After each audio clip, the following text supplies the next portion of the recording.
Ito po ay bigay nila Tia Rose at saka ni Kuya Junjun. Salamat sa inyong ayudang ulam. Ito po ay bituka ng manok. So narito po ako ngayon mga kabalat sa amin sa Tuno.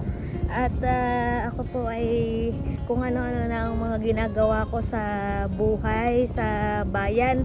Ako po ay talagang bored na sa buhay. Kaya ako ay umuwi dito sa amin.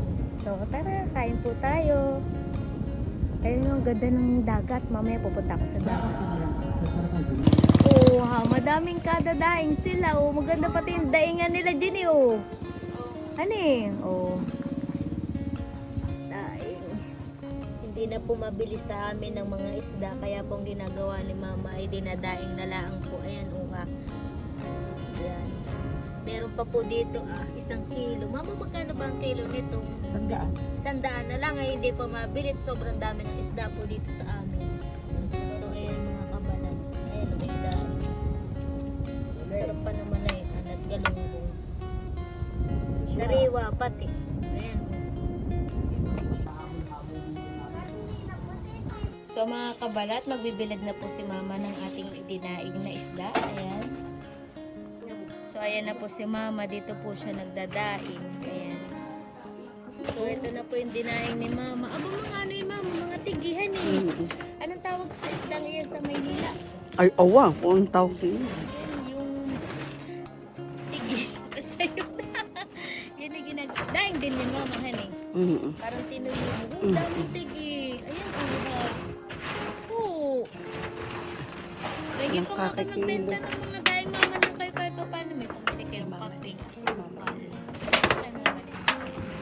Oh, Mama Len, sa'yo daw pala itong kaparte. Oh, ha, madami ka na naman kada. Sabi mo, ito naman ang atin.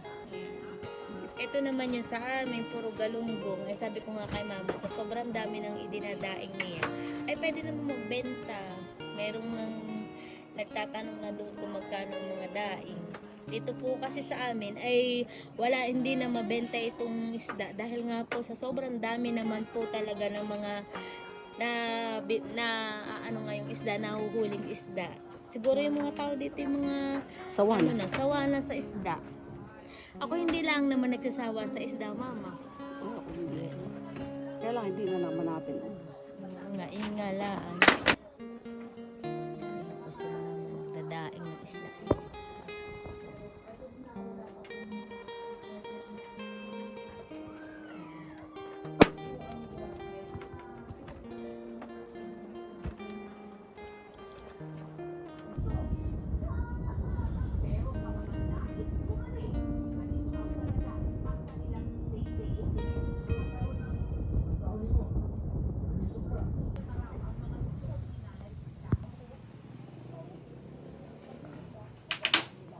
Yan po ang aming kubo. Diyan po sila nanonood. Si tatay ganyan ang gawa kapag wala po siyang, pag hindi po siya namibiwas. Tingnan nyo naman guys ang aming dagat. Napakalantap. Ayan.